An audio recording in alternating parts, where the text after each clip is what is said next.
So today I'm talking about verse 6 of Uḷḷadu Nāṛpadu, but all these verses are sequential. So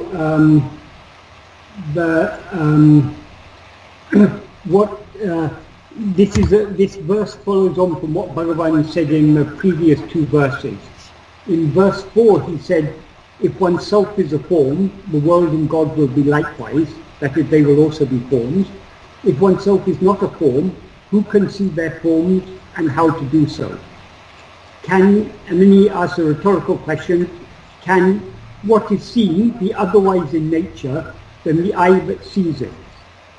And he concludes by saying that the real I is oneself, the infinite I. I here is not I as in the first person pronoun, but I as in the organ of sight, which he uses as a metaphor for awareness.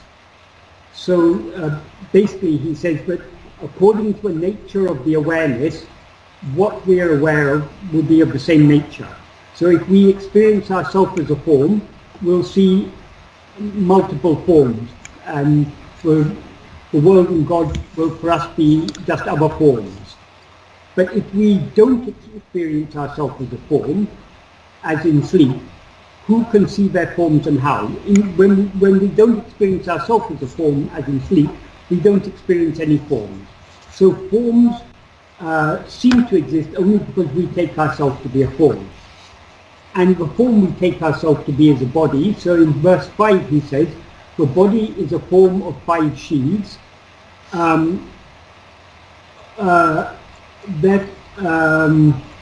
Therefore all five sheaths are included in the term body. The 5 sheaths are the physical form, the gross body, the life in that form, the prana, the mind, the intellect, and the darkness of self-ignorance, which is also the abode of all Vishaya vasanas.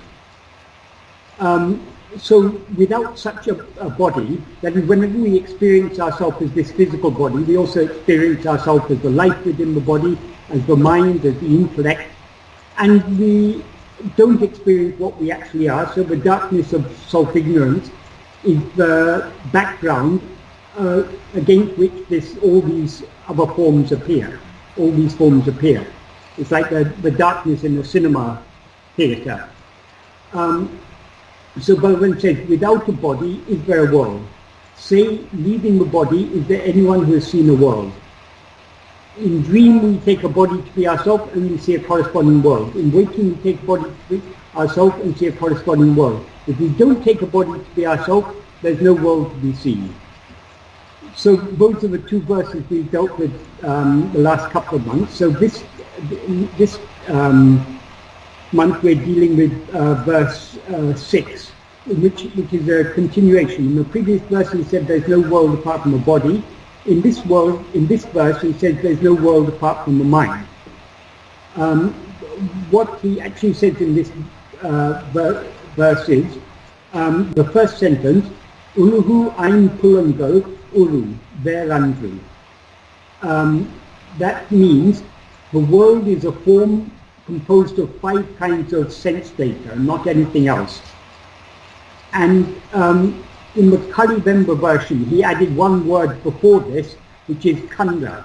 So kuṇḍō ulahaim pulaṉgaḻ ḻuruvēṟaṉ. So the word kuṇḍō means which is seen, which one sees, but there sees stands for perceiving in general. So the world which we perceive is a form composed of 5 kinds of sense data, not anything else. The term he uses for the 5 kinds of sense data, the term in Tamil is aim pulaṇgaḻ. Pulaṇgaḻ in this context means sense data, what is perceived. That's the sights, the sounds, the smells, the tastes, and the tactile sensations. All these perceptual impressions are what constitute the world. Apart from this, there is no world. So we assume that these impressions are caused by an external world, and that external world exists independent of our perception of it. but we perceive the same kinds of sense data, the same perceptual impressions we experience in dream also. And while dreaming, we assume that the dream world exists independent of our perception of it, just as we do now. But according to Bhagavan, this, when we wake up from a dream, as soon as we wake up from a dream, our identification with the dream body is broken, and as soon as that identification is broken, we no longer see the world as real. We take the world in dream to be real so long as we're dreaming, because what is real is only ourselves. Because we are real, and because we experience a body as ourselves, the body seems to us to be real. And because the body is part of a world, the whole world seems to be real. Because the body can't be real and all the other objects of the world being unreal. If this body is real, the world is real. And if this body is ourselves, since we are real, the body seems to be real. But as soon as we wake up from a dream, that is, as soon as the dream comes to an end, we no longer experience that dream body as ourselves, and then we're immediately able to recognize that what we experienced in the dream was our own mental projection. There wasn't actually any external world in our dream. It was just our own mental creation. According to Bhagavan, this world is exactly the same as the world we experience in our dream. It's just our own mental creation. Because we see this world, because we perceive this world, it seems to exist. But actually, it doesn't exist independent of our perception of it. The word that he uses here for world is ulahu, which is a Tamil form of a Sanskrit word, uloka. Uloka is a word not used in modern Sanskrit. It was used in Vedic Sanskrit. It occurs a lot in the Rig Veda and other Vedas. But in modern Sanskrit, or in later Sanskrit that is, the post-Vedic Sanskrit, classical Sanskrit, it became modified, uloka became modified as loka. But in Tamil it retained closer to the original form, ulahu. So Bhagavan often used to explain that the exact meaning of uloka or loka is sight, or what is seen. I think it's connected with the word lochana, which means eye. And etymologically, I think it's quite possibly related to the English word look. So the world is what is seen. And Bhagavan used to say the reason why that term is used to refer to the world is because the world is nothing other than what we perceive, and therefore does not exist independent of our perception of it. That is the main point of this verse. So, as I say, in the first sentence he says, the world which we perceive is nothing but the 5 kinds of sense objects, 5 kinds of sense perceptions or sensory impressions, nothing else, vēṟaṉ. So vēṟaṉ, that's, he's emphasizing there, it's nothing but that. That. And then in the next sentence he says, I'm pulaṉ, I'm poṟikku, pulaṉaim. That means these 5 kinds of sensory data are sensory phenomena perceptible to the 5 sense organs. That he's using 2 words here. Pulaṉ means what is perceived, and poṟi means the sense through which we perceive it. So these 5 kinds of sensory impressions are perceived only by are impressions to the 5 senses, or for the 5 senses.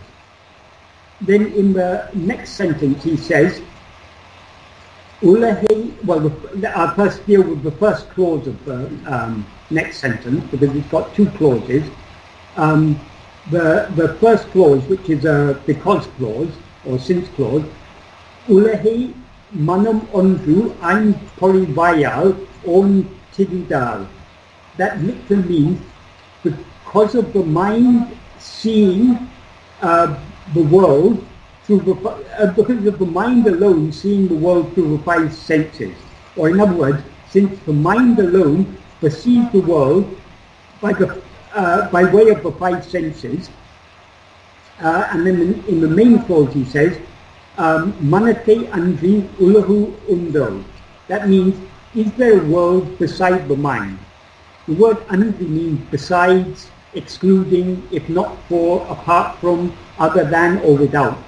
So Bhagavan is saying, though he asked it as a question, it's a rhetorical question. Obviously when he asks, maṉattai, aṉṭṛi, ulahu, oṉḍṛu, is there a world apart, besides the mind or apart from the mind, independent of the mind, he means there isn't any world apart from the mind.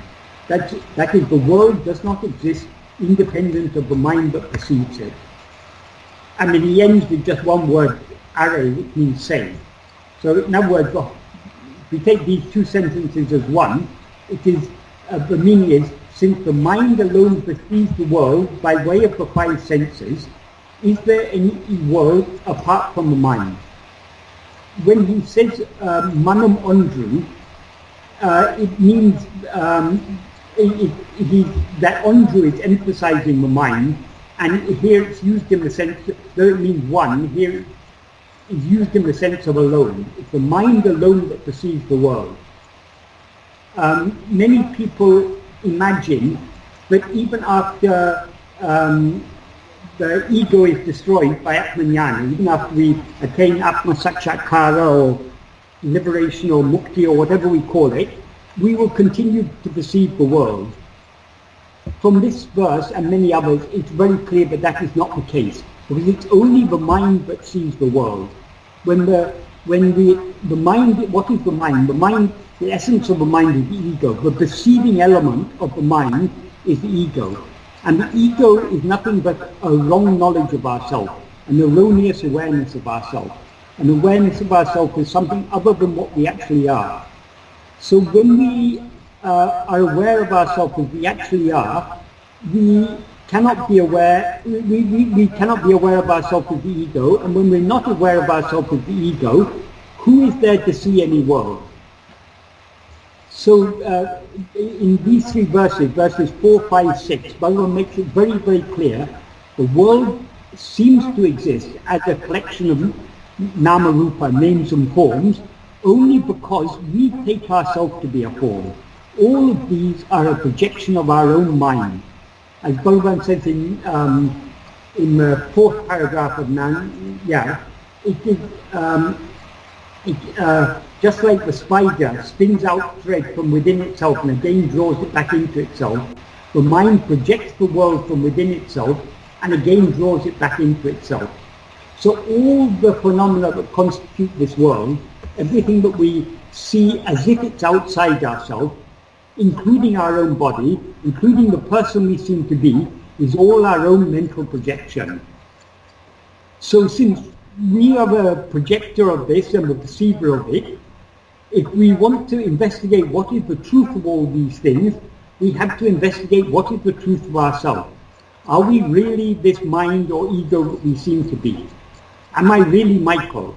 Now, for 62 years or so, I've been laboring under the delusion that I am Michael. Is this true? According to Bhagavan, it's not true, but it still seems very true to me. So that means we have to, so long as we have this delusion that we are a person and that we consequently see a world, this self-investigation is required. As Bhagavan says in Nāṇya, so long as there are Vishaya vasanas in the mind, so long the investigation, who am I, is necessary. Because, and so what is the sign that there are Vishaya vasanas? What are Vishaya vasanas? Vishaya means phenomena, basically. It's anything other than ourselves.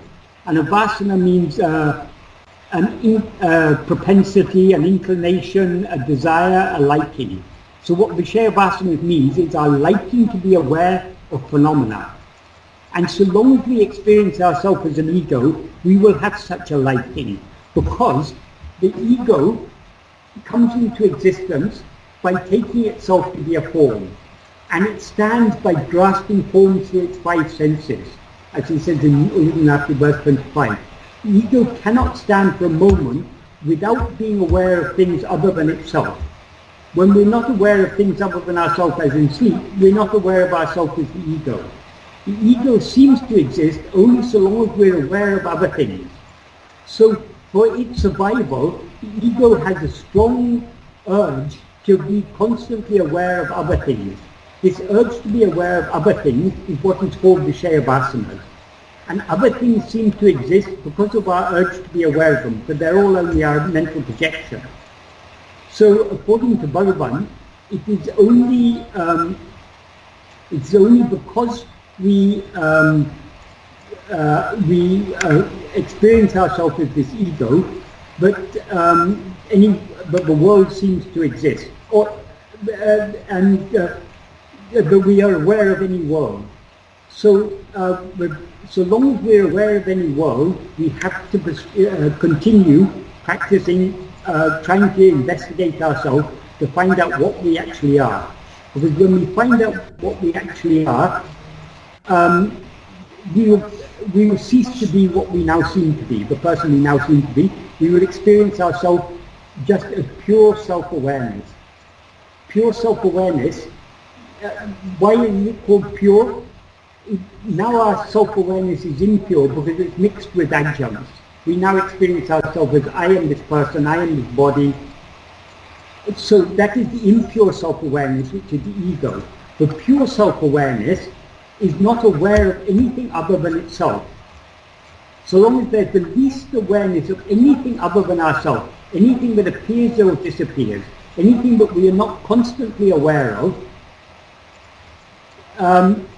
we are not experiencing ourselves as we actually are. We are not experiencing pure self-awareness, and therefore we are still ego. So long as we have the slightest awareness of anything other than ourselves, we have to continue investigating ourselves. To whom do these other things appear? Who is aware of all these things?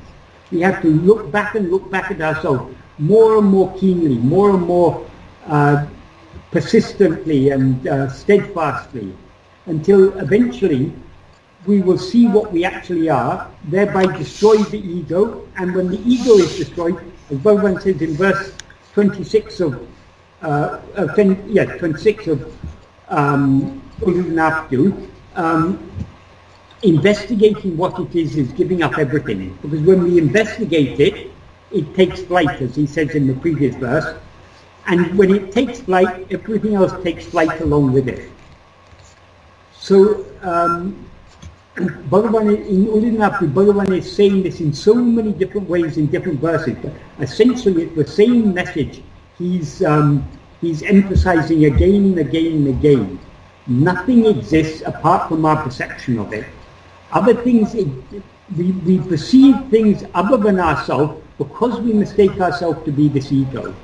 If it's ego or mind, ego is the essence of the mind. It's a perceiving element of this mind.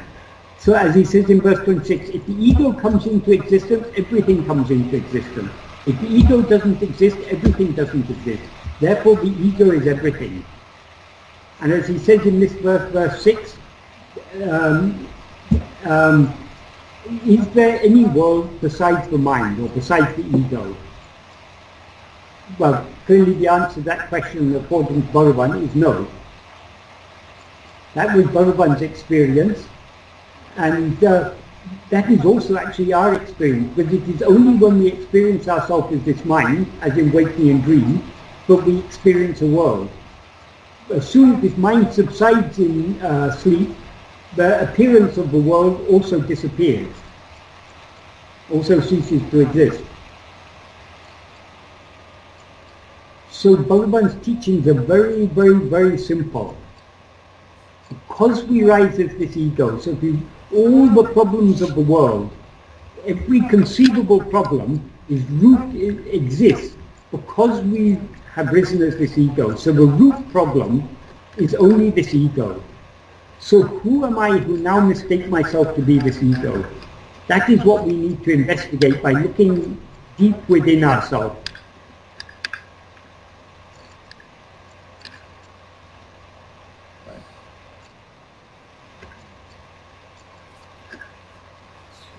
So if you have any questions.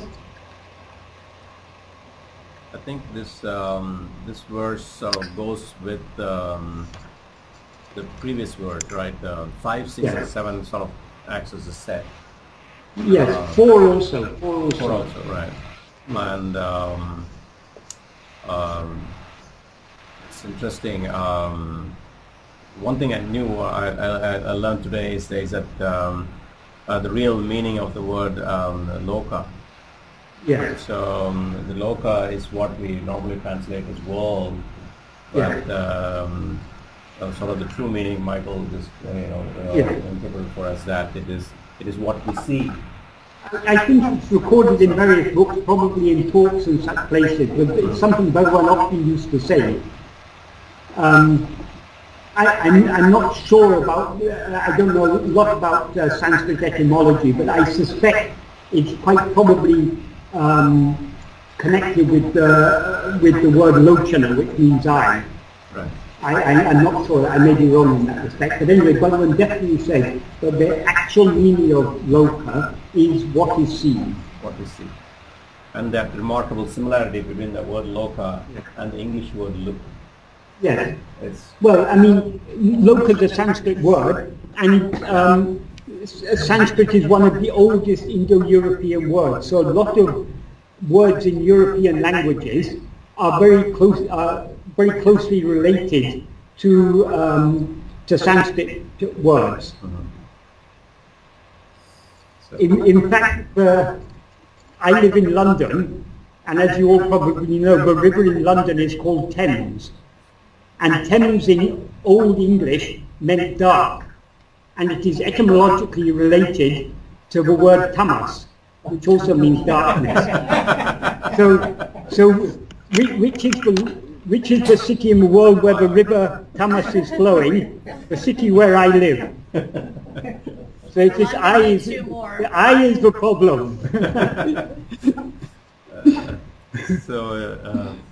So I'm sure you're not close to tamas. I'm fairly close to it. We cannot escape tamas until we escape the ego. Exactly. So the ego is the problem. The ego is the whole problem. The ego is the whole problem, and that's why Bhagavan focuses on just one thing. In Buddhism, for example, they say that desire is the root of all problems. In classical Advaita philosophy, they say avidya, ignorance, is the root of all problems. But for whom is desire? It's only for the ego. For whom is avidya, ignorance? It's only for the ego. So the root of all problems is the ego. Bhagavan said, even in Christianity, they have this concept of original sin. Bhagavan said original sin is nothing but the ego. Because for whom is that original sin? It's only for the ego. So the root of all sin, all problems, all kinds whatsoever, is only this ego.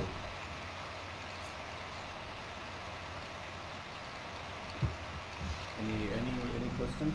The ego is original sin because when we rise as this ego, we are effectively killing Brahman.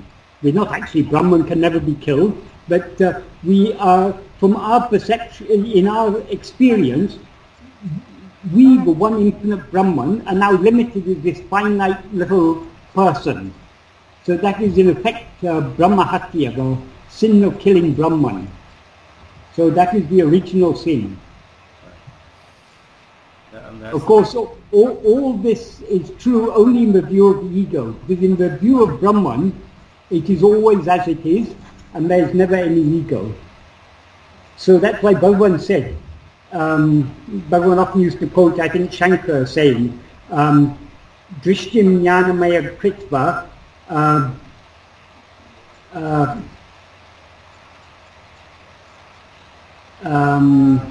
I can't remember, Jagat, anyway, if you turn turn your drishti, your outlook, your view into that of jnana. Jnana means pure self-awareness, and see the whole world as Brahman. What does it mean, seeing the world as Brahman? It's like saying, see the rope as a snake. Sorry, see the snake as a rope. What is actually there is only a rope. Now we are mistaking that rope to be a snake. If we are told to see the snake as a rope, what actually are we seeing? We're seeing only the rope. We're not seeing any, we're just seeing the rope as it is. We're not seeing any snake at all. When we recognize that it's a rope, we're not actually seeing the snake. So also when we recognize that this world is nothing but Brahman, we're not actually seeing any world. We're not seeing any names and forms. We're seeing only Brahman. The infinite pure self-awareness, Satchidananda. Anadi, Ananta, Akhanda, Satchidananda, as Bhagavan says in verse 28 of Upadeshandya. There he says, if one knows one's real nature, then Anadi, Ananta, Akhanda, Satchidananda. Anadi means beginningless, because it's timeless. Ananta means, it can mean endless, limitless, or infinite. Akhanda means unbroken. Satchidananda, Sat is being, what is. Chit is awareness, pure awareness. Ananda is pure happiness. So that is all that is real. That is the real nature of Brahman, that is the real nature of ourself. So all we have to do is just to turn within and look at ourselves. Nothing, according to Bhagavan, nothing is easier than that. But why it seems to us to be difficult, because we're not yet ready to let go of this ego. We still have so many desires and attachments. We still want to continue experiencing ourselves as this finite ego. We there means the ego wants to experience itself as the ego. But if the ego turns within and looks at itself, it will disappear, and what will then remain is what always existed, which is pure self-awareness.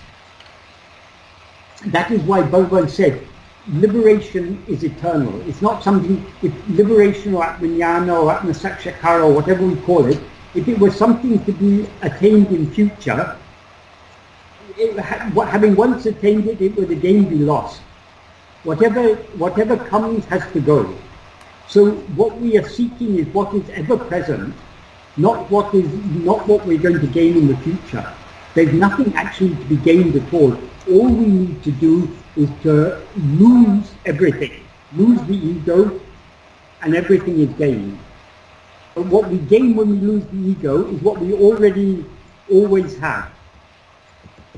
It's only in the view of the ego that we seem to be anything other than Brahman, the infinite Satchidananda. So the choice is ours. Unfortunately, we're rather foolish and we keep on making the wrong choice. But if we persevere in trying to follow Bhagavan's path, slowly our mind will be purified. That's it. Vishaya vasanas will be weakened. Our desires will be weakened. And the more they are weakened, the more our mind is purified, the more willing we will become to surrender ourselves completely. And according to Bhagavan, we can surrender ourselves, that's this ego, only by attending to ourselves. We have a couple of new people here, so we'll start with Dr. Reddy. You had a question? It is really not a question, but it is to seek a clarification. Right. The liberated persons physically have got the mind, and when we say about the absence of mind or dissolution of mind, do you mean it is the pure mind which can be crystal clear, you can see from one end to the other end, it passes through? So the mind exists, but it is pure. Is that the meaning of absence of mind? No, it is not. Firstly, there's one a fundamental misconception in the very first word you used. You talked about liberated persons. Liberated persons exist only in our view. Actually, to talk of liberated persons or jivan muktas or jnanis as if they are a person, a self-realized person, they say in English. These are all misconceptions, because we seem to be a person only so long as we rise as this ego. When we are aware of ourselves as we actually are, we are no longer a person, we are para-Brahman, we are Brahman, the supreme infinite whole. And for Brahman is there any mind?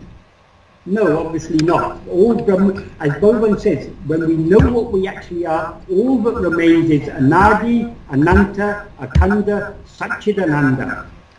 It is only in our view that, for example, we take Bhagavan to be a person.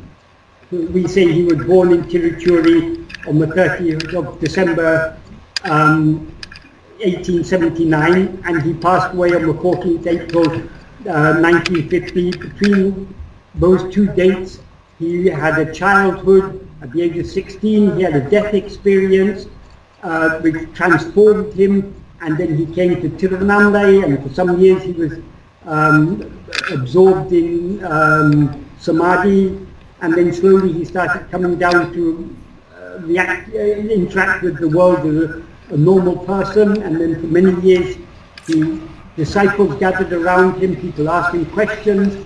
He wrote Nanya, Uڵḷॾadu Nāṛpadu. He answered questions, all these things. In whose view is all this true? Only in our view. There's a story once that happened in Bhagavan's lifetime.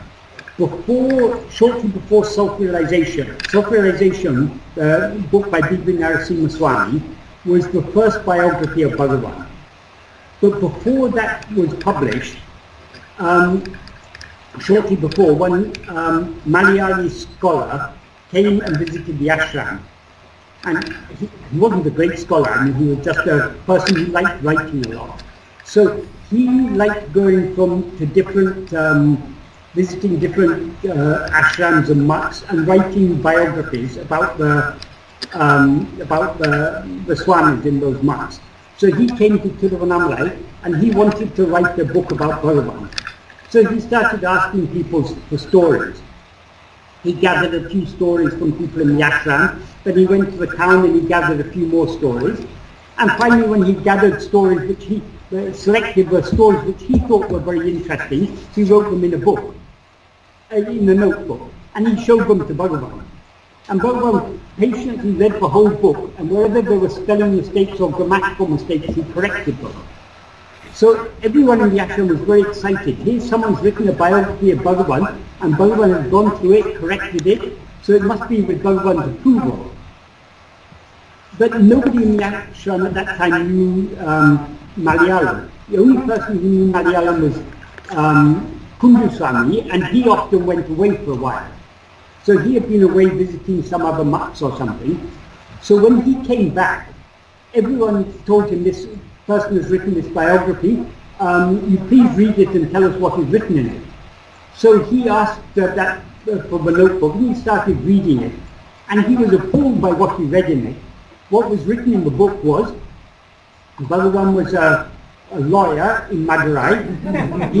He had 3 sons, and he did some tapas, and he acquired cities, and he flew through the air to Tirunamlai. And since then he did so many miracles, one miracle after another. This was what the book was all about. So Kunduswami said to the person who wrote it, how can you write all this? This is all just made up stories. None of this is true. And he said, how can you say that? Bhagavan himself has read it and he's corrected it and approved it. So then Kunduswami went to Bhagavan and said, Bhagavan, is this not your corrections here? Bhagavan said, yes. Then Kunduswami said, but Bhagavan, is all this true? And Bhagavan just pointed at the world and said, is all this true? Is this alone false?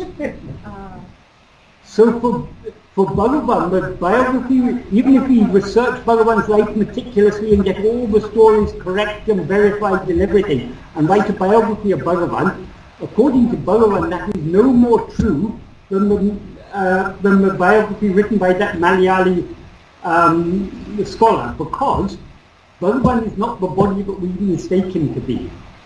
On another occasion, one visitor came to the ashram and was asking, where is Ramana, where is Ramana? And someone said, oh, he's in the kitchen. So that person went into the kitchen and he saw one man with a loincloth who was scrubbing some pots and pans. So he asked him, where is Ramana? And that man pointed to one big brass vessel and said, there is Ramana. And he said, what do you mean there is Ramana? And then the people who were present said, Bhagavan, why you're misleading him? Bhagavan said, no name Ramana is written on this body, but it's written on that brass vessel. So by all these things, Bhagavan was indirectly teaching us, I am not what you mistake me to be. I am not this body.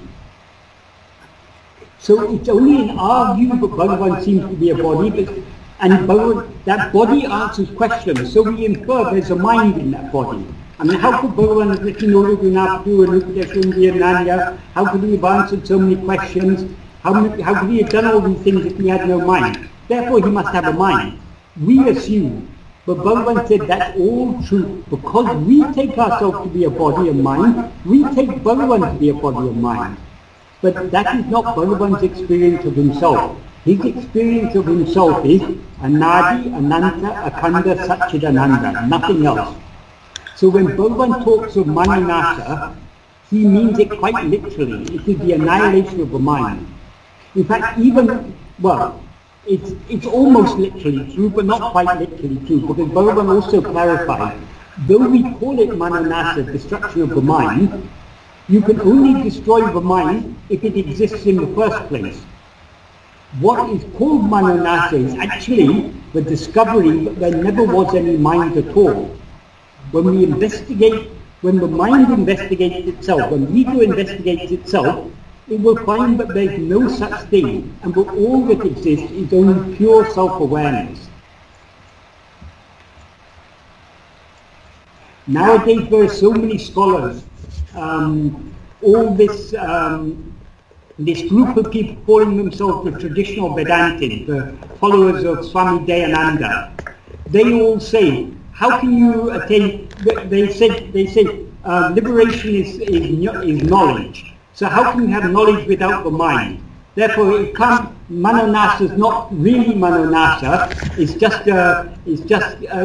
all it means is removing the impurities from the mind. That is Pandit's Vedanta, Pandit's Advaita. That is not real Advaita. What Bhagavan taught us is real Advaita. What does Advaita mean? Not two. If there's not two, that means there's nothing more than one. The one that actually exists, as Bhagavan says in Nanya, Yatharthamai Uλλadu Ekatmaswarupam oṇḍṛi. That means what actually exists is only Atmaswarupa. That's the real nature of our soul. That is, which he clarifies elsewhere, is just Satchidananda. Nothing else exists. Everything else seems to exist only in the view of the ego. But if we investigate this ego, we will find there's no such thing at all. So we can't really kill the mind or kill the ego. Just like we can't kill, if we mistake a rope to be a snake, if we beat it with a stick, we're not going to kill it. The only way to metaphorically kill that snake is to look at it very carefully and see that it's a rope.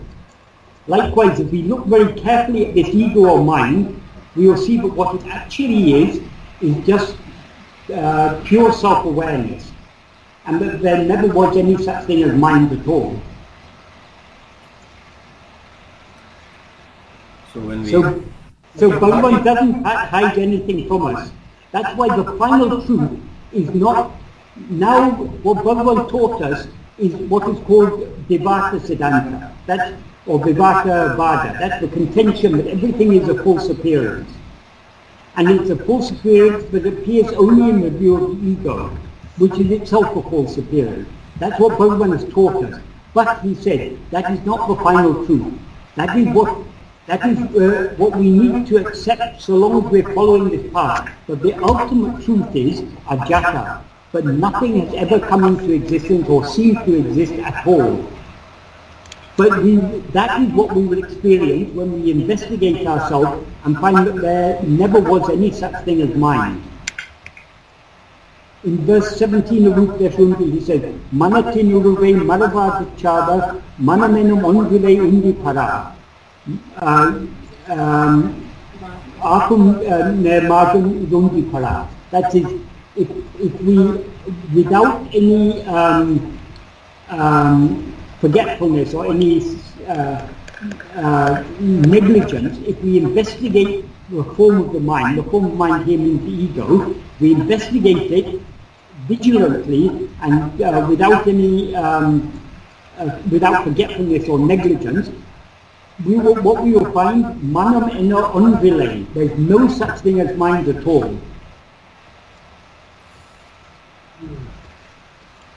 It's a little bit, it may be a little difficult at first to accept this, but if we study Bhagavan teaching more and more and practice more and more, not that there's a lot to study, but what I mean by studying more and more, thinking more and more deeply about it and trying to put it into practice, slowly it will all become clear to us, and slowly our conviction that what Bhagavan is telling us is the truth will be strengthened.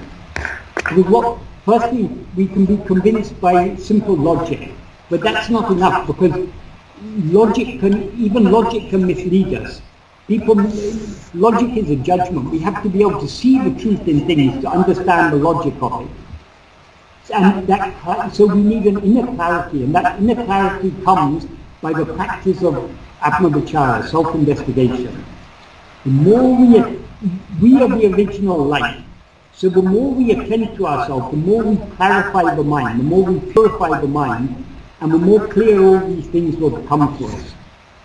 And the less frightening it will seem. At first people are very afraid when they hear that everything is going to be, is going to disappear and only Satchidananda will remain. For many people that seems a very frightening idea because they're so attached to their experience, their awareness of phenomena. But if we practice Bhagavan's teachings more and more, it will seem less and less daunting, less and less frightening, and more attractive to us. After all, what do we get by being aware of phenomena? Day after day we're aware of one thing after another, we enjoy a few little pleasures, and so many difficulties along with them. And we've been doing this for crores of janmas, millions and tens of millions of lives. So why should we continue?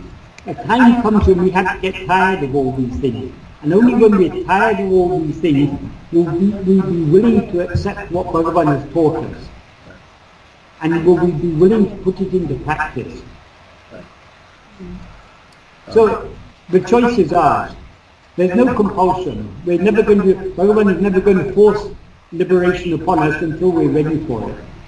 So only when we're ready to give up the mind once and forever, and everything that goes along with the mind, then only we are ready to surrender ourselves completely to Him. Kathy, you had a question? Yes. I appreciate you saying that, because even as I'm sitting here listening to you, I just felt like I wanted to cry, I wanted to throw up, my ego is just fighting me. And so, we all face the same trouble. we have only one enemy, and that is our own ego. And so when you talk about investigating, I don't want to just, of course, I don't want to just intellectually understand, which I intellectually understand, and that has to do with my mind. I want to really absorb what you're saying, and when you're saying investigating, then my question is, how do I do that? How do I investigate? Okay. Okay, scientists, if they want to investigate, supposing there's some new disease is spreading, and they want to investigate and find out what it is. What is the basic tool of any investigation? Or supposing there's a judicial inquiry, some disaster has happened. There's been a train crash, or there's been a fire or something, and there's a judicial inquiry to find out what is happening. What is the basic tool of any type of investigation? It is observation, attention. When the scientists are investigating,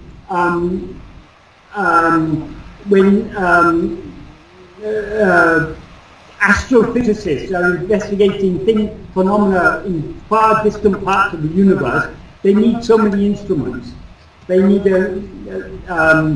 all types of sophisticated electronic telescopes and equipment. Or if they're investigating tiny little atoms, they need accelerators, all these sort of things. So many equipment they have. But whatever instruments they're using, the basic tool they're using is their own observation. These instruments they use are tools to aid their observation. But in the case of self-investigation, what we're investigating is not anything outside ourselves, but only ourselves. So all we can do is observe ourselves. That is, look very keenly at ourselves, attend to ourselves. So self-attentiveness, being self-attentive, is the only way to investigate ourselves. I can explain it in another way. We are always self-aware. There's never a moment when we're not self-aware. We're saying, I'm sitting, I'm doing, I've got a headache, I'm looking forward to tomorrow because I've got some exciting thing is going to happen. I regret what I did last year because it caused, I lost my friends because of a mistake I made. So many things. There's all our whole experience in life is centered around this I, in some way or other. I have got work to do. I have got a family to look after. I have got hopes for the future. I have got memories of the past. Our whole life is centered around this I. So what is this I? It is the self-awareness. So there is never a moment, we cannot be aware of anything without being aware of ourselves. Because in order to be aware of something, we must be aware that we are aware. So in order to be aware that we are aware, we must be aware of ourselves. So the basic form of the fundamental form of awareness is self-awareness. All our experience is centered around our self-awareness. Even when we're aware of nothing else whatsoever, as in dream, we are still self-aware. Because when we wake up, we know very clearly, I slept. So that the self-awareness is what is constant throughout waking, dream and sleep. So there is never a moment where we are not self-aware. But we are not aware of ourselves as we actually are. Why? Because we're not attentively self-aware. Because we are more interested in attending to phenomena than in attending to ourselves, we take our self-awareness for granted. And so we confuse our self-awareness with other things. Now I'm aware of this body, but my self-awareness and my awareness of this body are confused, so I feel I am this body. I am sitting here, I am talking, I am thinking what to say next. So I'm confusing myself with all these phenomena. But none of these phenomena, there's no body in sleep. There's no speaking, there's no speech in sleep. There's no mind in sleep. But now I take all these things to be myself.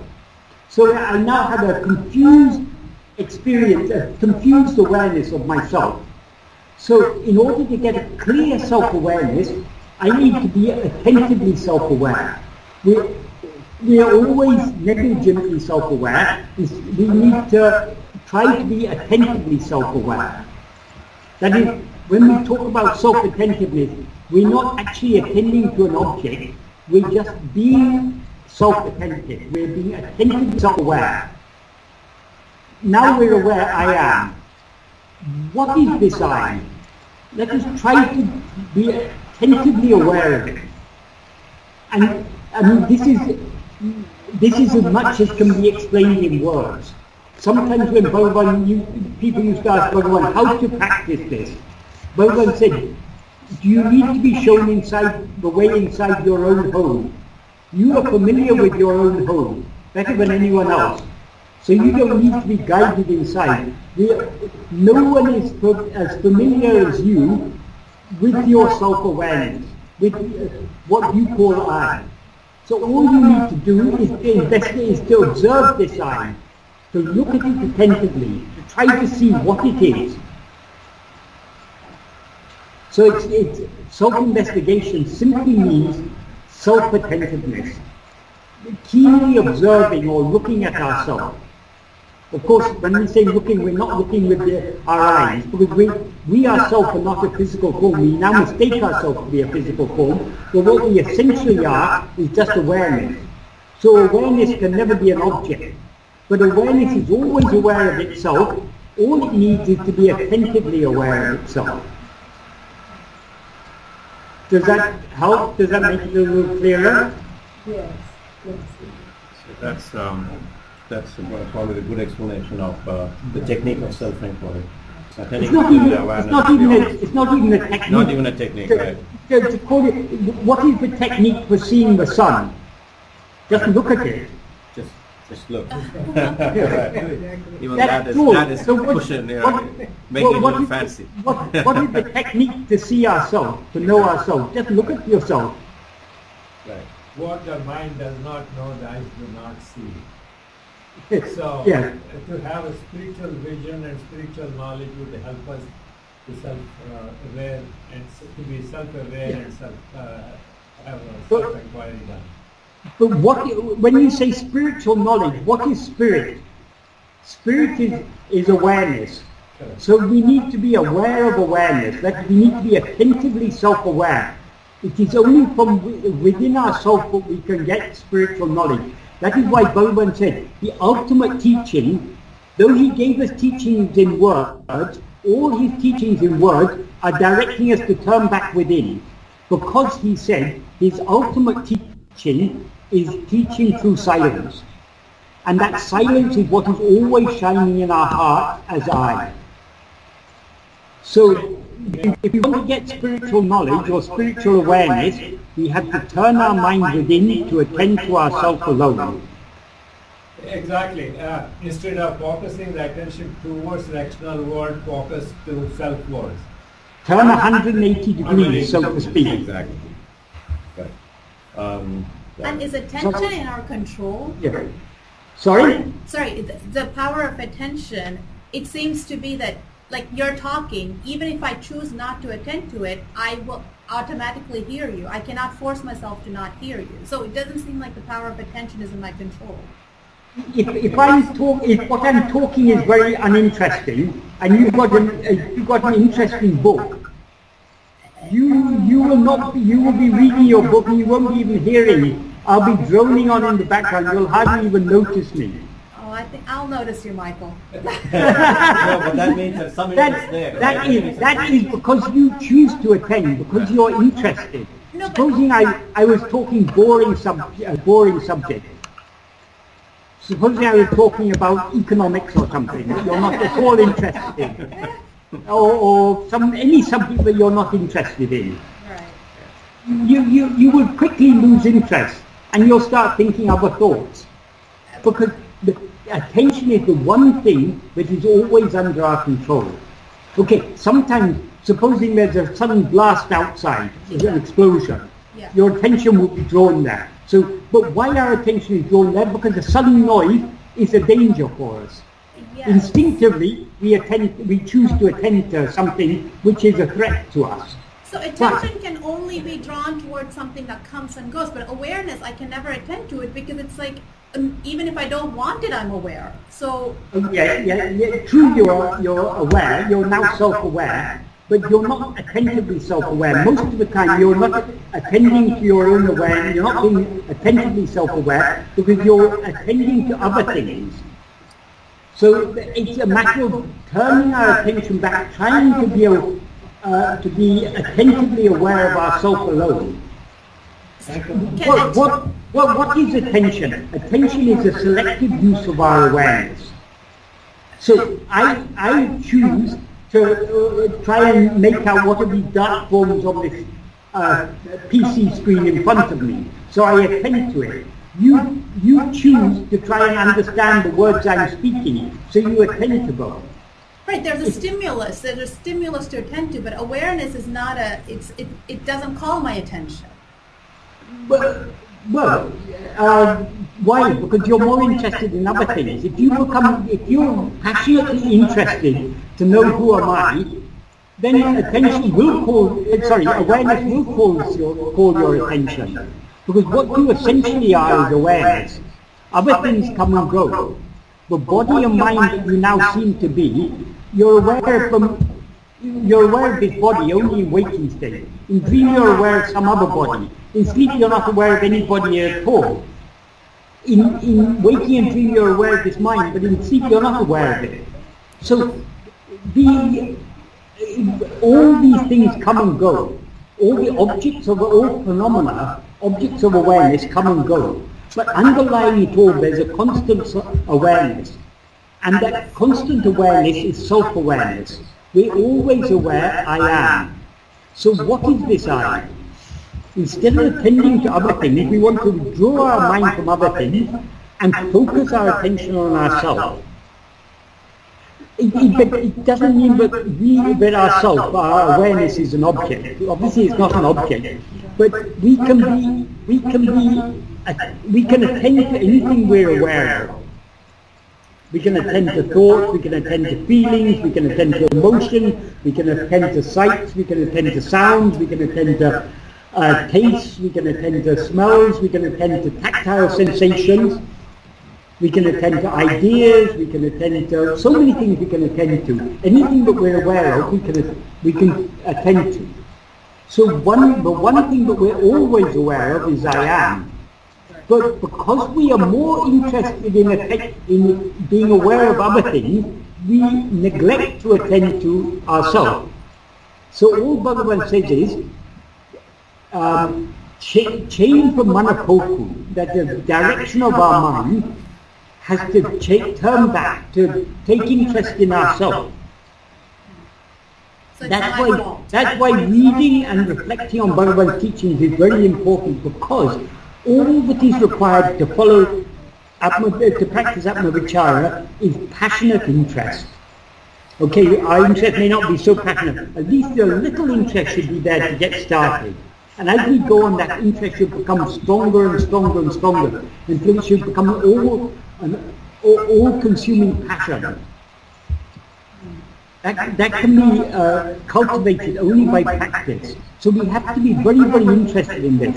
And the more we read Bhagavan teachings again and again, think about them again and again, think about them more and more deeply, the more interest we'll get. And so the more we'll put them into practice. And the more we put them into practice, the more our mind is purified, so the more interested we are. And so this, that's why Sravana Manana Nidithyasana, Sravana means hearing or reading, Manana means thinking about it, Nidithyasana means contemplation, putting it into practice. These have to go, this is a cyclical process. It constantly, each one is feeding the other. Yes. And they're all collected, they're generating more and more interest in us. Why any of us come to Bhagavan? Because we're interested. When we hear the question, who am I? Okay, good question, who am I actually? I take myself to be this person, but who actually am I? We start off with a little interest. But if we allow our mind to dwell on this subject and think more and more about it, our interest becomes stronger and stronger, becomes more and more passionate. And the more and more we will try to be attentively self-aware. Bhagavan uses various terms for it. He calls it Atma Chintana, which means thinking of oneself. But thinking there doesn't mean thinking of oneself as an object. It means being attentive to oneself. He also uses the term swarupa smarana. That literally means self-remembrance, or remembrance of one's own form. So no word can explain it adequately, but the words are all pointers. We have to follow those pointers and try and understand what clues Bhagavan is giving us through each of these words. Constantly he's pointing us back towards ourselves. So let us try to turn our attention within. Bhagavan says in Aksharam like, Chirindiya handani dinamaha kankan teriyam and janiya naranakya. Chirindi aham, that means turning within. Tanai dinam ahakanka, that's seeing yourself with the inner eye. Inner eye means eye in the sense of the organ sight. The inner eye is attention. So seeing ourselves with our power of attention, doing that dimming means daily, but that means constantly trying to be self-attentive. We don't have to, it can be beneficial sometimes to close our eyes and lie down or sit down or whatever, but even in the midst of our activity, even now when we're talking, we can be attentively self-aware.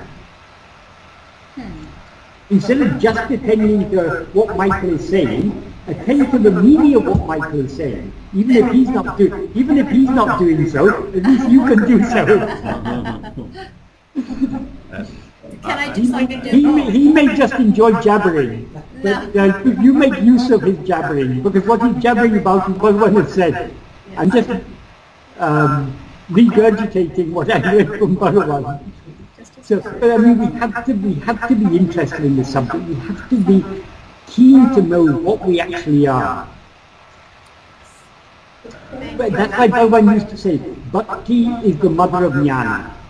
Because bhakti is that interest, that love. We have to love to know what we actually are. Because what we actually are is what Bhagavan actually is. So long as we take ourselves to be a body, we'll take Bhagavan to be a body. But if we want to know what Bhagavan really is, we have to see what we ourselves really are. Because he is our own self. Yes, Michael. So in that same verse, Bhavan also guarantees if you're persistent. Teriyum, he says. Teriyum, yes. It's like you will see it, you will know. Yes, it will be known. Right. It's a guarantee. You're persistent in our efforts, it will happen. Yes. Do you have a question? I've always had this doubt. Intellectually, I understand self-awareness is everything I. Yes. Has Bhagavan ever talked about the arising of the am, the arising of the ego? Yes, Bhagavan constantly talks about the arising of the ego. What the ego is, one thing we need to understand very clearly, I am is the truth. Because when we say I am, that am is just denoting the existence of I. So according to Bhagavan, what actually exists is only this I. So I am is the truth.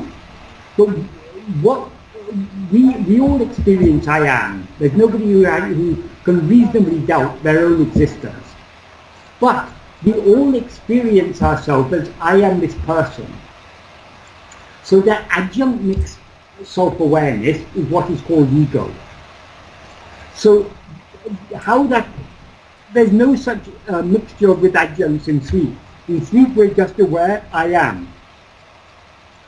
But in waking and dream we're aware of ourselves, I am this person, I am this body. So it is the adjunct mixed self-awareness is what rises. The pure self-awareness, I am, never rises or subsides because it is the eternal reality. It's the base from which everything else arises. And what is the first thing to arise? The ego. But arises as I am this body, so the ego rises, projects the body, takes it to be itself, and therefore projects all this world.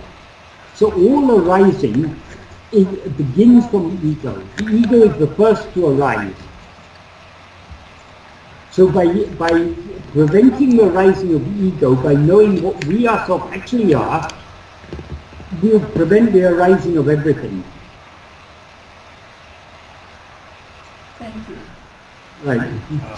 Master, you got a question? Yeah, my question is similar along those lines. I just wanted to know, I mean, is ego and self-awareness one and the same, or how do you distinguish?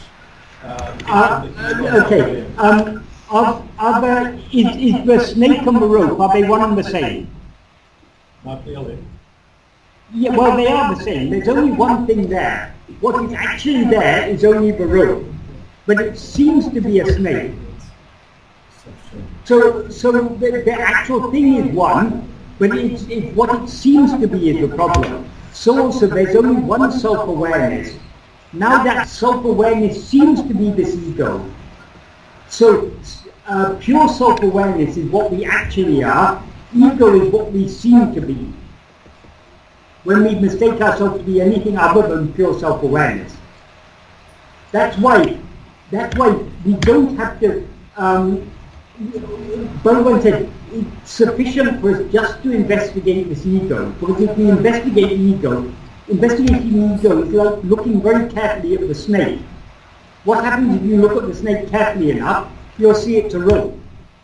And that there never was any snake there. So also if we look at this ego carefully enough, we'll see that what it actually is just pure self-awareness, and it never had risen as I am this person.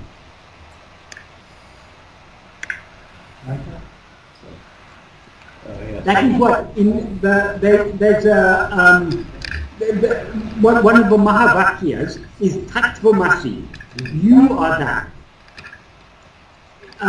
Some of these pundits, they say it's not sufficient to investigate only the tat, the tum, you also need to investigate tat. But that means they haven't understood the meaning of that, because if tat is tum, if that is you, by investigating yourself, you're investigating that. There are no two things there, a you and a that. There's only one thing, but you are that. So if you want to know what is Brahman, all you need to do is investigate yourself, the ego. Because what the ego actually is only Brahman. What seems to be the ego is Brahman. So if we look very carefully at the ego, what we will see is only Brahman, which is pure self-awareness. Prajnanam Brahman. So it is so simple. What complicates it is our own mind. It is. Because we come with so many preconceived ideas, and we're not willing to give up all our old beliefs and simplify our understanding. It seems to us to be very obscure or difficult, but actually it's as clear and as simple as broad daylight. And Bhagavan has said it in so many ways to make it so easy for us to understand it. But still, in order to understand it, we need to be ready to give up all our old ideas, all our old beliefs. Sadhu used to say, when we come to Bhagavan, we need to come like a clean slate. He said, if you give me a slate which is full of so many scribblings, and ask me to write Bhagavan's name, if I write Bhagavan's name over the scribbling, it will just become one more scribbling. But if I wipe the slate clean and then write Bhagavan's name, then only you'll be able to see the beauty of his name. So also if we want to understand his teachings correctly, we need to be ready to give up all our old ideas and beliefs. We need to make our mind a clear slate. Then his teachings will make a real impression on our mind and we'll understand them deeply. But so long as we're clinging to old ideas and beliefs, Bhagavan's teachings will be just some among the many confused ideas in our mind. They will appear like other confused ideas. Only when we clear our mind from all confused ideas will we understand the clarity and the simplicity and the coherence of all that Bhagavan has taught us. Michael? Yeah, Ravi, go ahead. Yes? I have a question. You Yes. explained the self-attention so beautifully today again. Yes. But there is also this competing attention from the practical world that we live in. Not just as a householder. I mean, your disease ravaged your body, you're in pain, your house is on fire, and so not always we can attend ourselves, or can you? What's your attitude? There's no point in asking about me, because asking about me is for you to ask about me is anattma-vichara. Anattma-vichara means inquiring about what is not yourself. Whether I am able to attend to myself all the time or not is nothing to you. I mean, some people, because I'm able to talk a little bit about Bhagavan teaching, some people assume I'm a jnani. I have people who write to me saying, you must be a jnani, why don't you admit it? Oh, when I say cancer, it's a rhetorical question. Let us say, just for the sake of argument, I am a jnani. What is it to you? Well, And by saying I am a jnani, what is it to me? So the fact is, I am just in the same boat as everyone else. I'm interested in Bhagavan teachings, I'm trying to follow Bhagavan teachings. And I can't say I'm following Bhagavan teaching perfectly, because I still have Vishaya-vasanas, I still have desires, I still like to experience things other than myself. My mind is still an outward-going mind to a great extent. So to the extent our mind is outward-going, to the extent our Vishaya-vasanas are strong, to that extent our attempts to be self-attentive will be rather faltering. But we know what we're aiming for. If the more love we have to know what we actually are, the easier it will be for us to be attentively self-aware, even in the midst of a battlefield. Because even when all sorts of calamities are happening around us, we're all aware, I am. It's my house that's on fire. It's my family who are having problems. It's my bank account which is now empty. So all these problems, whatever problem you can conceive, is a problem for who? It's a problem for me. Who is this I? So since we are at the center of all the problems, instead of looking out at the problems and worrying about them, because actually, according to Bhagavan, we cannot change anything in the external world. What is to happen in the external world is going to happen. And what is not to happen is not going to happen. However much effort we make to make it happen, Bhagavan, are you aware of the note that Bhagavan wrote for his mother? Right, yes. When he, in December 1898, after Bhagavan had been about 2 years in Tiruvannamalai, somehow word had got back to Madurai that he was living as a sadhu in Tiruvannamalai. So his mother wanted to come and see him and ask him to come home.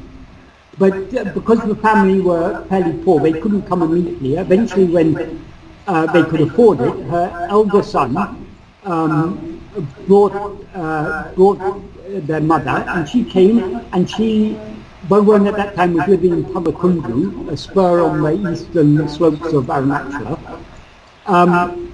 She came and started pleading with him to come home. Bhagavan just sat there keeping quiet. And eventually the people who were sitting there, they couldn't bear it any longer, so his mother weeping and Bhagavan sitting there as if unmoved. So they said to him eventually, Swami, we know you don't like to talk, but at least here's a paper and pen. Can you not at least write a message for your mother? And what he wrote is, Avarava prarabdha prakaram adakanavan angangirindu atvipan. That literally means Avarava prarabdha prakaram. According to their prarabdha. That means according to the prarabdha of each person, according to the destiny of each person, adakanavan. Adakanavan is a term which by implication refers to God or Guru, but actually all it means literally is he who is for that. That he who is for ordaining the fruits of karmas, Adakanavan Atuvipan. Atuvipan literally means will make them dance. So all the actions that we have to do according to prarabdha, we will be made to do. Oh, and one other term he said, Angang Girantu Artavipan. Angang Girantu means being there, in that place. There means, by implication, means in the heart of each one of us. So God is in the heart of each one of us, and He will make us do whatever actions we are destined to do. Then in the next sentence he says, that which is not to happen, that which is never to happen will not happen, however much effort one makes. And then he says, that which is to happen will not stop, however much obstacle one makes. This is certain. Ahalin monomai irike nandu. Therefore, being silent is good. From this, it means we can make effort to try and experience things that we're not destined to experience. And we can also make effort to try to avoid experiencing things which we are destined to experience. But whatever efforts we make, we cannot actually change what we're destined to experience. We cannot experience anything that is not destined to happen, and we cannot avoid what is destined to happen. Then what does Bhagavan mean by keeping quiet? He means not trying to change anything. How can we avoid trying to change anything? So long as we rise as an ego, we have likes and dislikes. We can't help trying to avoid what we consider to be unpleasant and trying to go after what we consider to be pleasant. So the only way to keep quiet is to avoid rising as ego. So indirectly Bhagavan is telling us that keep quiet, don't rise as an ego.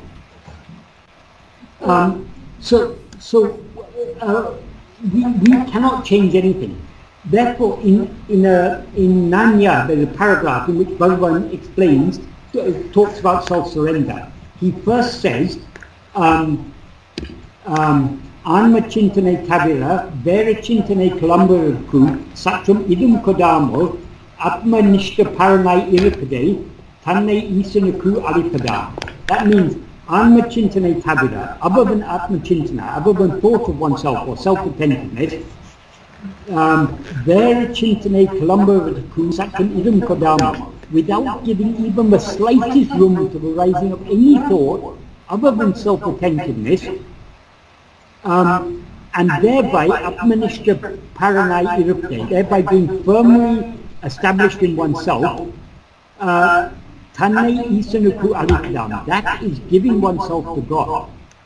So what Bhagavan is saying there, we should not think of anything other than ourselves. And then in the next sentence he says, however much burden we place on God, He will bear all of it. And then he says, when one Parameshwara Shakti is driving, when we know that one Parameshwara Shakti is driving all the events in this world, why should we endlessly think, I should do this, I should do that, or it's necessary to do this, it's necessary to do that. What the implication there is, it's not necessary for us to do anything. All we have to do is to surrender ourselves by being self-repentant. And in the final sentence he gives a very simple but beautiful analogy. When one is travelling on a train, knowing that the train is carrying all the burdens, why should we suffer unnecessarily by carrying our small luggage on our head? Whether we carry the luggage on our head or put it down on the seat or on the luggage rack, it's being carried by the train anyway. So putting it on our head doesn't change matters at all. So the implication of that, thinking about anything other than ourselves, is absolutely unnecessary. Why do we think about other things? Why do we think about what we must do tomorrow, how we are to earn more money, how we are to look after our family, how we are to provide good education for our children, how we are to do this, how we are to do that? Why we are always thinking of this? For one simple reason, because we don't have faith in Bhagavan. If we had complete faith in Bhagavan, we would leave even the thinking to Him. Because He will make whatever is destined to happen will happen. And the actions that our body, speech and mind are destined to do, they'll be made to do. But that is no concern of ours. Our only duty is to be self-attentive. Ānmachintane Kadira, Vēṟu Kalambudu Satyam Idum Kadama, giving no room to the rising of any thought other than this Atmachintana, this self-attentiveness. That is all Bhagavan asks us to do. Is there anyone here who is able to do that? Is there anyone here who can't do that? Raise your hands. I was the first one to raise my hand. I can't do that. I lack faith in Bhagavan. I'm always thinking of things other than myself. But that's okay. I mean, we can only travel on this journey from where we are now. So it doesn't matter where we are now. We're on a journey back home. So wherever we happen to be, we know the direction. Bhagavan has pointed us the direction. It's straight back within yourself. So we will try to the best of our ability to go in that direction. At first, because of our lack of deep, all-consuming love, it seems like an uphill path. Doesn't matter. The only way to get to the top of the hill is to climb. However difficult it may be, we just have to keep on trying. And every step we make in the right direction is one step closer to our goal. We can stand still on this journey, but we can't turn back. So we have to keep on trying to turn our attention back within. That is the only real freedom we have. We can misuse our freedom by choosing to attend to this or that, but that's a misuse of our freedom, and it's not going to change anything. If we want to be free from prarabdha, if we want to be free from what we're destined to experience, the only way to free ourselves from prarabdha is to turn our attention within. So long as we're looking outward, what we're destined to experience, we will have to experience. So Michael, are you saying that we can change prarabdha by No, self-inquiry? we cannot change prarabdha in any way. All we can do is avoid experiencing it by not attending to it. And how do we create, if we don't have free will, how do we Who said we don't have free will? We do have free will, right? We do have free will. And Yes. that's why we create the future. Okay. If we didn't have free will, how could we have created this prarabdha? It's only by free will that we generate agamya, and agamya gets stored in the fruit of agamya gets stored in sanchita. Then that the fruits are selected for prarabdha. So there is both fate and free will. We don't have, though we have free will, we cannot change anything. But we are free to like or dislike it. We're free to try to change it. We're free to react against it. But all such extroverted use of our free will is futile. Because we're just generating fresh karma. If we want to be free of all the three karmas, the only way is to investigate who am I, the doer of these karmas, and the experiencer of the fruit. Bhagavan says in verse 38, ļuruvēṛaṉ after, if we are the doer of karmas, we will have to experience the resulting fruit. But if we know ourselves, but when we know ourselves by investigating who is the doer of karma, the ego will vanish, and along with it, all its three karmas will vanish along with it. So as he says somewhere in ōrndiḍuda and Bandham, when the husband dies, all three wives become widows. So when the ego ceases to exist, for whom is the agamya, for whom is the sanchita, for whom is the prarabdha? There's no one there to claim it. So it gets written off. So obviously it's not going to happen right away. I mean, at least not for me. Well, no. Let's not say that. It could happen at any moment when we are ready for it. If you're ready for it, it can happen now itself. But when we're honest with ourselves, we have to admit we're not yet ready for it. That is the problem. But how to become ready for it? Only by following this path Bhagavan has shown us. Sadhu Om used to say, never think that you're a beginner in this. Always have the attitude that this can happen any minute. Yes. And also, what all we need to do is to see what we actually are. Is that difficult? It has to be so easy if we are willing to do it, if we're willing to give up looking at other things and look back at ourselves. But the problem is our lack of willingness. That is why this abhyasa, this practice is necessary. So getting into this path of inquiry, is that also grace? Of course it's grace. But what is grace? Grace is the love that God or Guru has for us. Why God or Guru has that love? Because God or Guru is our own self. And the very nature of our self is self-love. So what we actually are is Brahman. As Brahman, we have infinite love for ourselves. And because God and Guru are Brahman and they don't see us as anything other than ourselves, other than themselves, they see us as none other than themselves. So when Bhagavan sees us, he doesn't see us as separate from himself, he sees us as himself. So what Bhagavan loves just to be. So because he sees us as himself, he loves us just to be. So his love for us just to be as we really are is what is called grace. That is always working in our heart.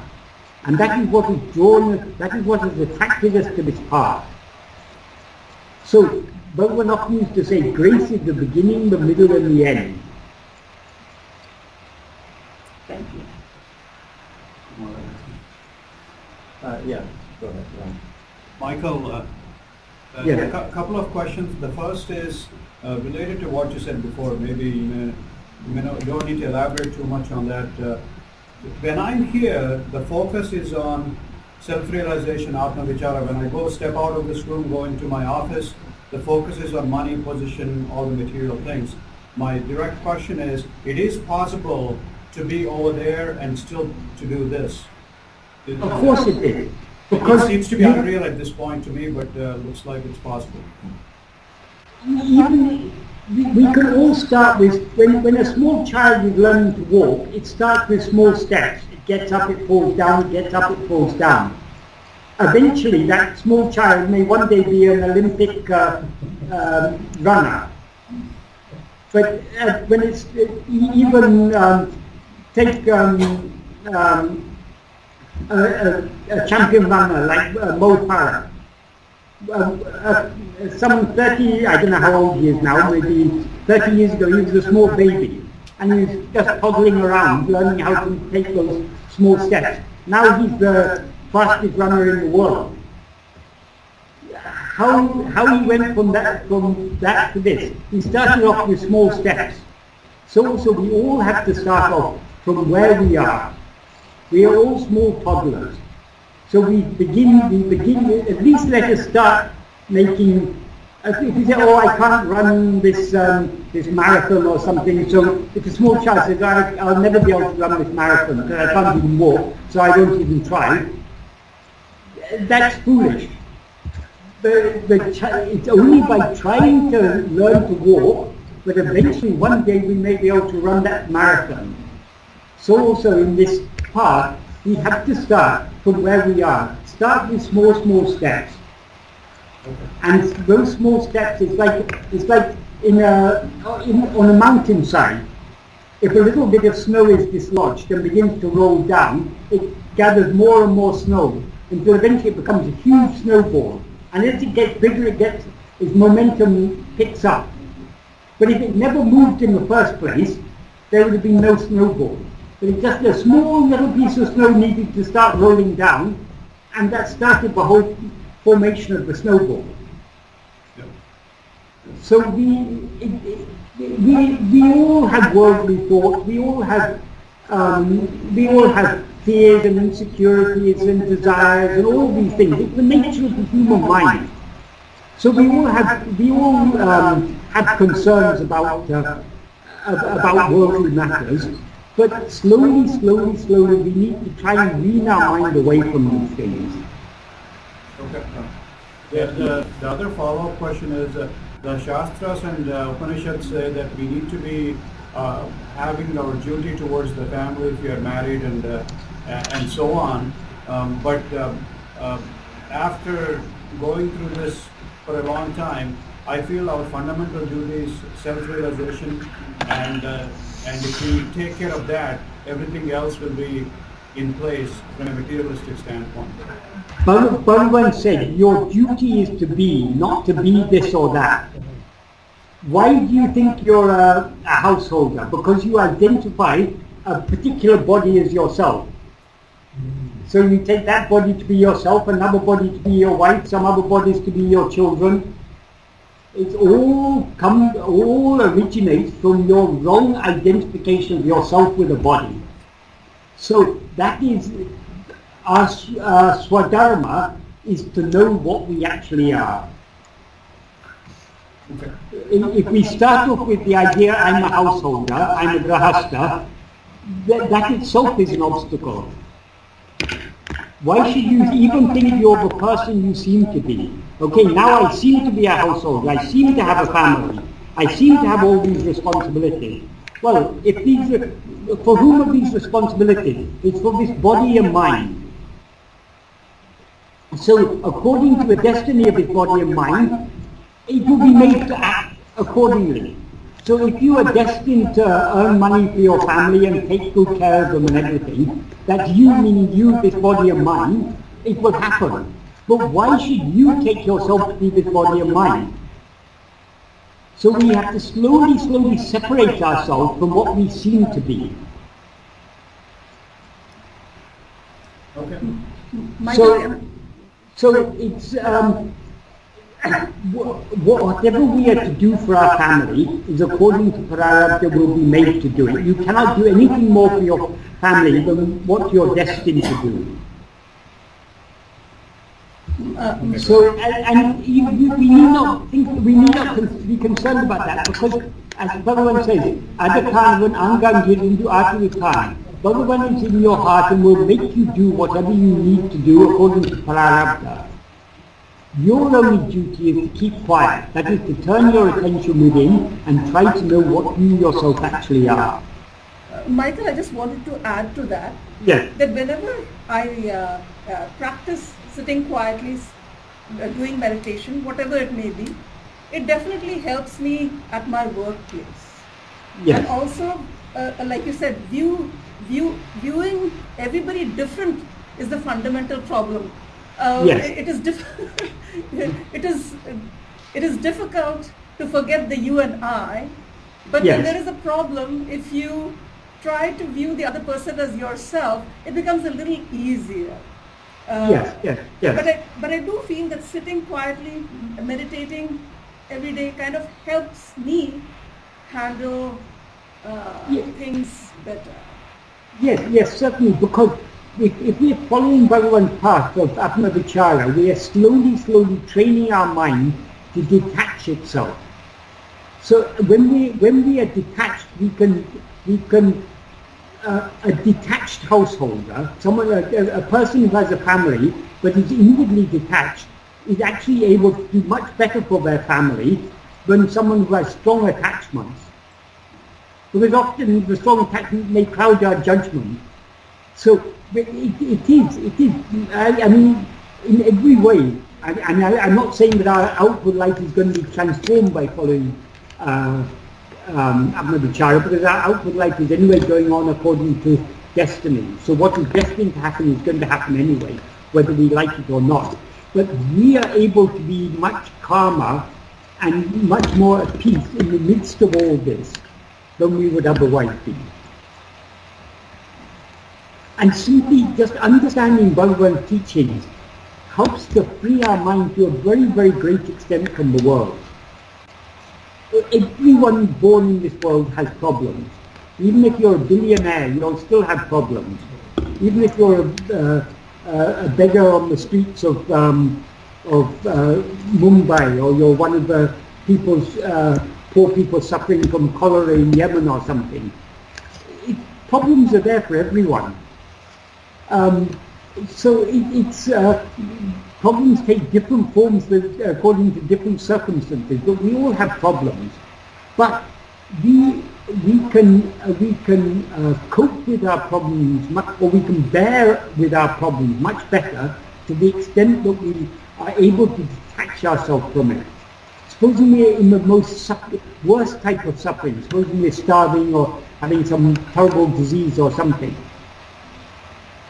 do we have to worry about it? Because we all know we're going to die one day anyway. Whatever great problems we have now, in 100 years' time, we won't be around to experience it, and there'll be no one who even remembers the problems we had. So why do we give so much importance to it? So in this way, we can slowly train our mind to be detached. And to the extent that we're able to detach our mind, even in the midst of other activities, to that extent it will be easier for us to turn our mind within. So sadhana is not just the 5, 10, 15, 20 minutes we sit morning and evening to do our meditation. Sadhana, Bhagavan used to say, sadhana needs to go on throughout the day. That's, and what is sadhana? Self-surrender and self-investigation. Pretty simple. Very simple, very simple. What Bhagavan teaches is simple, we are very complex. Or even that is not true. We are very simple, but we mistake ourselves to be something very complex. Right. And we've got ourselves caught up in this complexity. So we need to separate ourselves from this complexity and return to our native simplicity. I think that's maybe the significance of, I think Jesus said something like, unless you become like little children, you will not enter the kingdom of God. That's unless we become so simple. Give up all our identification. Okay, life is complex. The life of each one of us has a complex life and complex problems and everything. But the complexity is there for us only if we identify ourselves with the person who has to face all this complexity. Are we actually this person? It's only by separating ourselves from this person that we can return to our native simplicity, that we can become like little children and see the kingdom of God, which is always there within us. So that's giving a Christian twist to it all. Well, it doesn't matter. It doesn't matter. We can say it in any language. Well, once there was some meeting in Tiruvannāmala, an all India meeting of Muslim scholars, and they had that meeting every year, and they would have it in different places at different times. So one year they happened to have it in Tiruvannāmala. So after their conference was over, a group of people from that conference came to Bhagavan, and one of them asked the Bhagavan, Swami, what is the goal of all religion? Bhagavan answered, Salam. Salam means peace. And then he asked, what is the path to attain that goal? Bhagavan said, Islam. Islam means surrender. So we can express Bhagavan's teachings in terms of any religion, or even if we're with atheists, we don't even have to talk about God, because God isn't an essential concept in Bhagavan's teachings. Even the atheists cannot deny that they exist. So we can even express Bhagavan's teachings in terms that will be meaningful to atheists.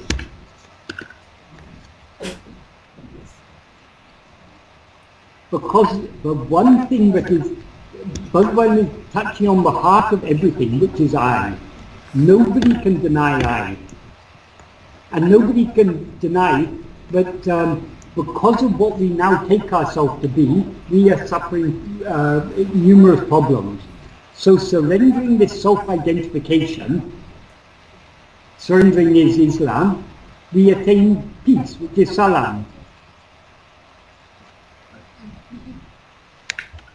That's good. So Bhagavan is beyond all religion.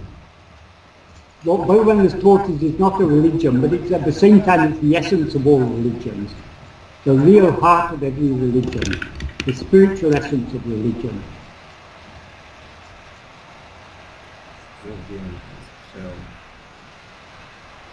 Michael? Yes? Hi. No, just like tying it back, I'm just remembering what we started off saying, the actual Uḷḷadu Nāṛpadu verse 6 today. Yeah.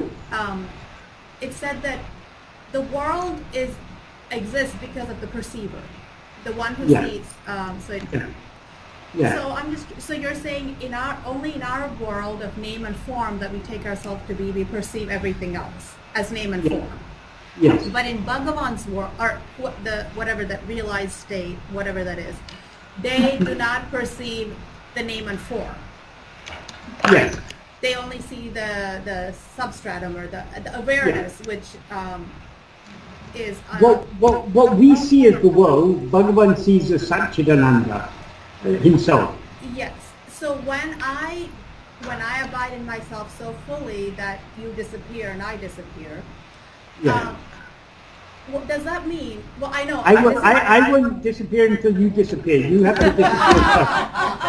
I know. I'm working on that. Or becoming hazy.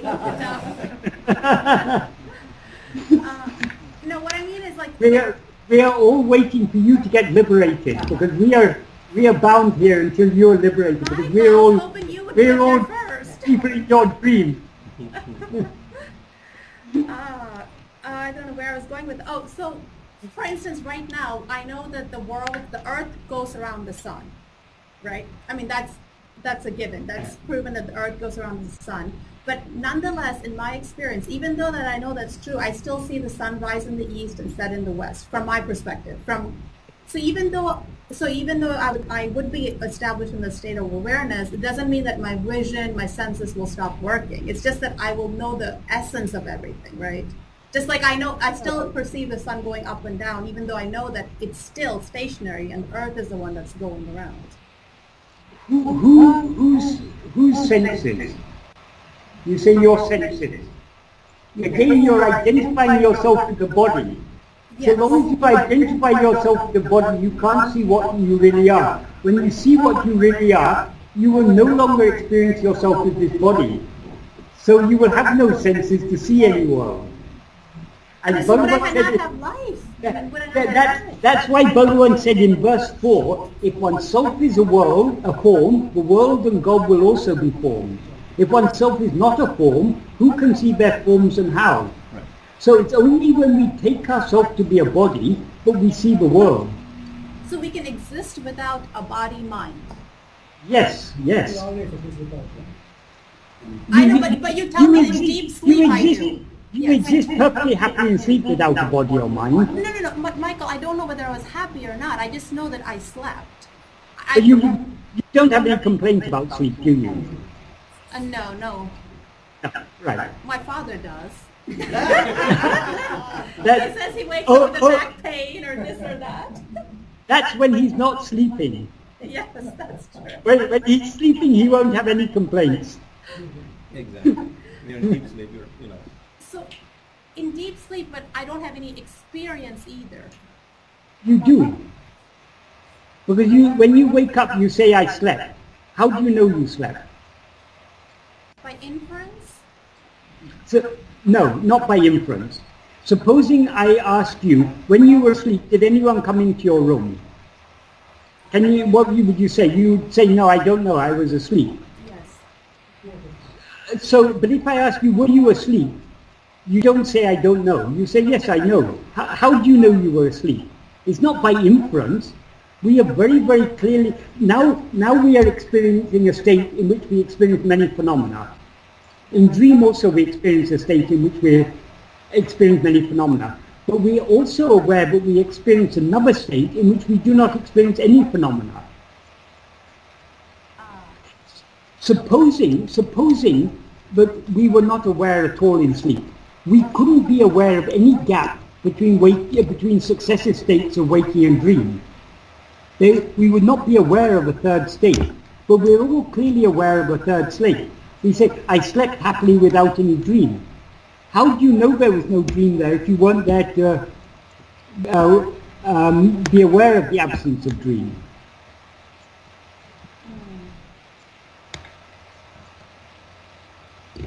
So I cannot deny myself any time. You cannot deny yourself, because what you essentially are is just self-awareness. But because we take awareness of other things to be awareness, and because awareness of other things is absent in sleep, sleep seems to us to be a blank. But to whom does it seem to be a blank? Only to the ego in waking and dream. When we're asleep, we don't have any complaints. Oh, it's a blank, it's a void. Sleep is, according to Bhagavan, sleep is a state of pure self-awareness. The idea that sleep is a state of darkness is only from the point of view of the ego. It is not actually true.